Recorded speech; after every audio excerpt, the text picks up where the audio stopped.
All right, welcome to this week's press conference. Homecoming week against North Carolina Central. We're here with Coach Willie Simmons, head coach of the FAMU football team. Coach, can you get us started? Talk about your thoughts from this past weekend against Norfolk State. I thought it was a really big win for this program. Of course, we have our goals as far as becoming conference champs, Black College National champs. And to do those things, obviously, you have to learn to win on the road. And to go on the road after the biggest non-homecoming crowd ever to an environment that was nowhere near that, I thought took an early toll on our team. I thought they were a little flat at times. We didn't have the life, the juice that we needed. Then we finally settled down defensively, offensively made some plays. But I thought special teams kept us in the game. Some big punts by Chris Vadul, as always.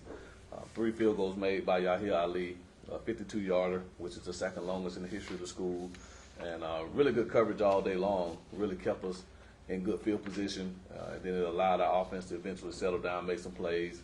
Defensively, we played really well at times, but then on third downs, we kind of had breakdowns in communication, that extended drives, and gave up a couple of big touchdowns there. But other than that, I thought they played really well.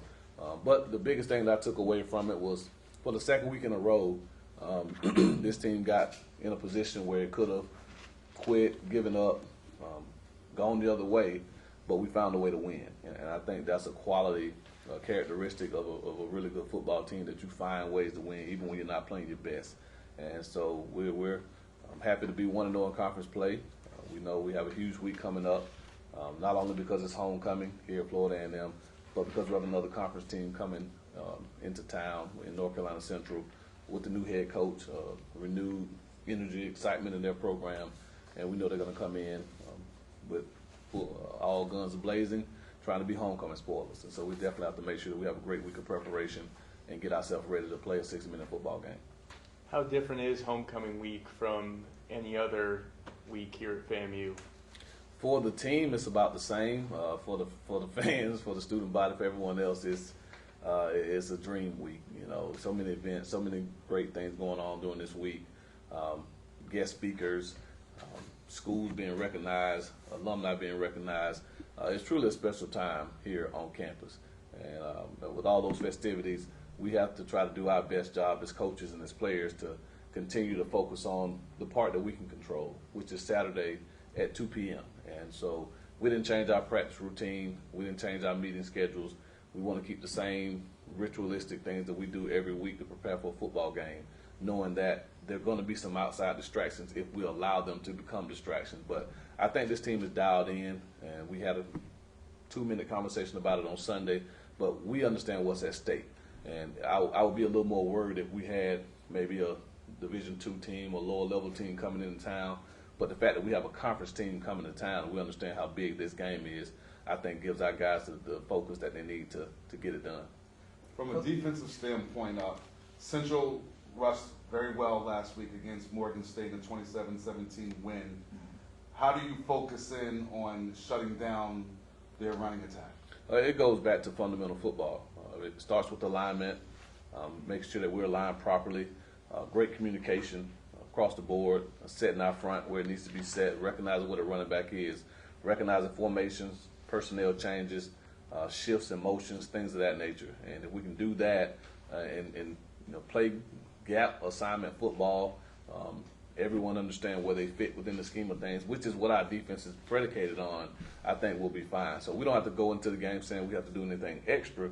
Our emphasis every week is to stop the run. If you hear me talk to the defense on Friday nights and Saturday mornings, that's the #1 mandate, stop the run.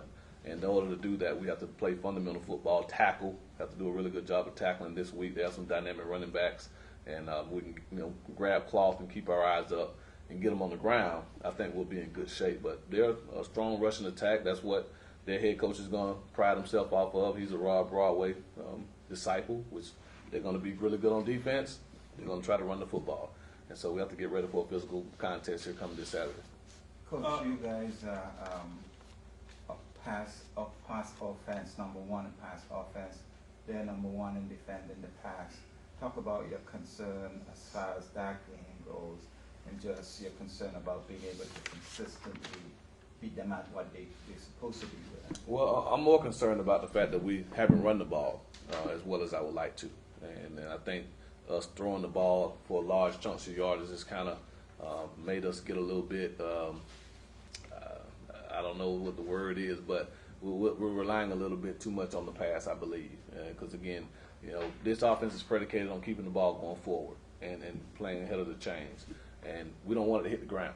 And you have a lot higher tendency of the ball hitting the ground when you're throwing it a bunch as opposed to when you're handing the ball off to running backs. And so my concern is, can we run the football against them? I'm not concerned that their defense, pass defense, is number one.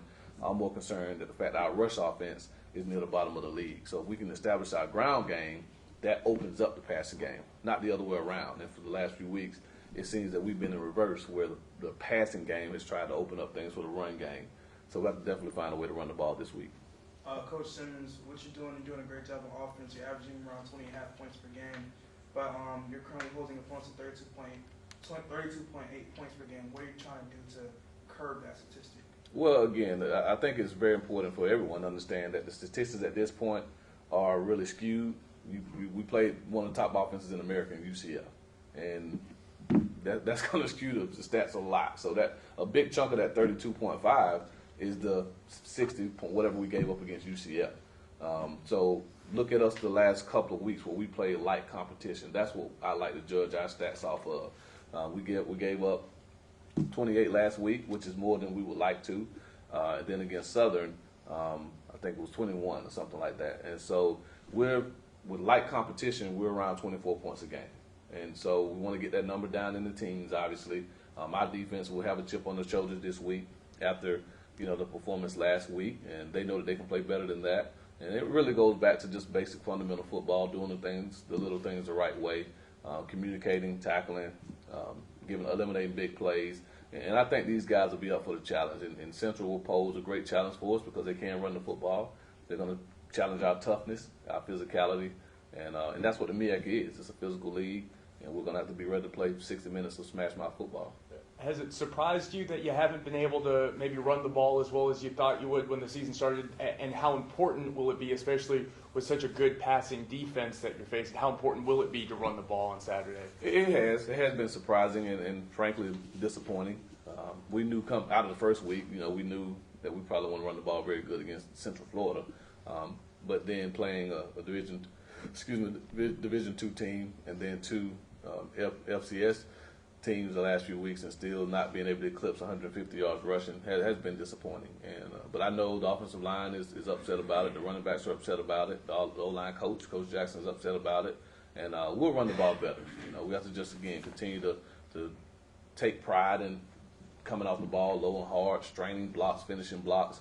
Running backs have to do a better job of pressing the line of scrimmage and really seeing the daylight and squaring the shoulders up and hitting it downhill. And I think right now we're leaving a lot of the thing that I see on film is that we're leaving a lot of yards on the field. It's not that we're just not getting movement or we're not seeing the hole. It's just that we're just leaving lots of yardage because of last-minute decisions about our running backs or not finishing a block up front or losing a block on the perimeter that might pop or spring a long run. So we've emphasized those things the last few days. We'll continue to emphasize them as we go into the game on Saturday. But I do think that we'll be able to run the ball better this week, not because of Central's lack of run defense or whatever the case may be, but more so because of our emphasis to it, to know that we've shown that we can throw the football. We have to be able to show that we can run the ball consistently, and when we do that, then I think we're basically indefensible. Terrell Jennings stepped up big in Saturday's ball game. He's only a freshman at Norfolk. But what's the health status of Bo Kendrick? Because I know he took a lot of the snaps that Bo would have normally got. Bo practiced on Sunday, and so we look forward to having him back hopefully this week. But Terrell is a back that we have high expectations for. He's a guy that came in, a lot of accolades coming out of high school, a lot of big offers coming out of high school, and he showed why the other day. On the road, big setting, and all he did was came in and rushed for 2 touchdowns and ran through tackles and did a really good job for us. So with Bishop Bonnet kind of getting into his groove, getting his legs up underneath him, with Bo coming back after having a big game against Southern the last couple of weeks, Terrell coming to his own. It really made up for losing, Eddie Tillman for the year. Deshaun Smith, is still trying to get himself back into game shape. And Ricky Henrillis is kind of figuring some things out as well as far as personnel, where he's going to play for us, what position. So those 3 guys have really done a great job of manning that backfield in a position that initially had a lot of depth is now kind of doing it down to 3 guys. But they're doing a really good job, and I look forward to seeing all of those guys hopefully perform big for us this weekend. Coach Simmons, obviously being from this era, you already know that each game in FAMU was a storyline. And what you do a great job preaching the message. Against Southern, you preach the message of the importance of the rivalry. Against Norfolk, I'm pretty sure you preach the message it's the first road game, it's the first conference game. What message are you preaching since it's a homecoming game, but also it's a conference game as well? Well, again, stay true to who we are. The situation doesn't dictate how we prepare. It doesn't dictate our focus. We have an opportunity to play a football game. You know, we only have 11 of them this year. We've already done 4, which means there's only 7 left. And so all the work that we put in from January to now prepares us for these 7 moments. And so we can't afford to waste these moments because of outside influences. So homecoming is an amazing time at Florida A&M. Always has been, always will be. It's a time of year that we all look forward to. I'm looking forward to even enjoying the festivities after the game on Saturday. But that's what we told our guys. We get to have fun with homecoming after the game on Saturday. Let's go out and focus on what we have to do all week, not necessarily just Saturday, but let's focus on winning today, preparation, class attendance, study hall, treatment, weights, the whole 9. And let's do the things that will give us the best advantages on Saturday to be successful. And then once we are, then we get to go out and celebrate a homecoming on that one day as opposed to maybe 7 days like everyone else gets to. Talk about Elijah coming back. Is he 100% in his performance on Saturday? Well, if he's not 100, he definitely played like it. But again, that's what Elijah is, though. He's our unquestioned leader on defense, really our unquestioned leader on the football team. And him being up for the William Campbell Award is a testament to the type of individual that he is, you know, on the field and off the field. So having him out there just gives you a little bit more a sense of relief, knowing that, one, we're going to get lined up properly. He can play sideline to sideline. He didn't have any setbacks from playing in the game, so that's a positive. Hopefully he'll be getting closer and closer to 100% because when he is 100%, I think he's the best linebacker in this conference and one of the best in FCS football. So he's definitely valuable to us. And but in his defense, a lot of guys have stepped up in his absence. Doyle Grimes, Nadarius Fagan, you know, those guys have really stepped up. But now that Rich is back, it definitely gives us another element. Almost every week, it seems Ryan's breaking another quarterback record. Most of those set by Quinn Gray. How unique is it to have both those guys here in town? Do you know? Do they talk to each other at all? Do you guys hear from him when Ryan breaks one of his records or anything? Well, Quinn, he's around a lot. Obviously, being the head coach of a high school here in town, he's to a lot of the games. He comes to practice. And, you know, he actually was on the staff when Ryan was recruited. So they have a prior relationship already. And so it's good that dynamic exists. And, you know, Quinn's looking for you. He understands the records are meant to be broken. You know, he's had 20 years, 18, 19, 20 years to have his name sitting at the top of a lot of those records.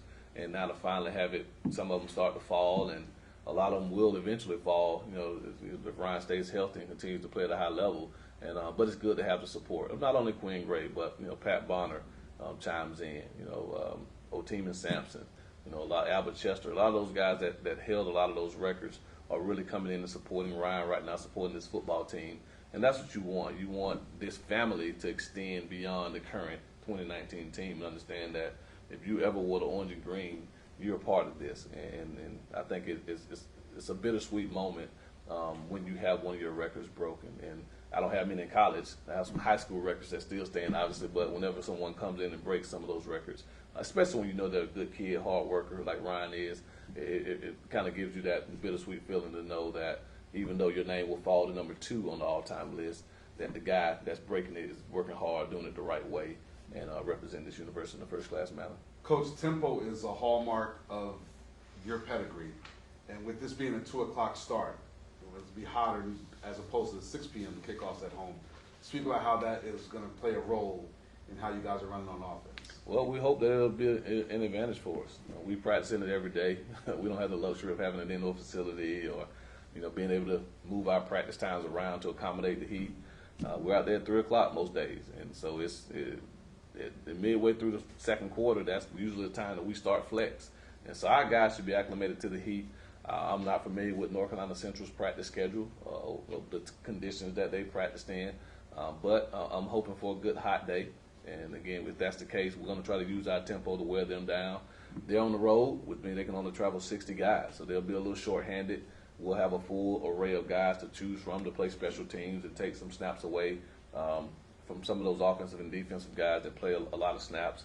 And so hopefully our conditioning will become a factor in the game, and it'll become a huge advantage for us.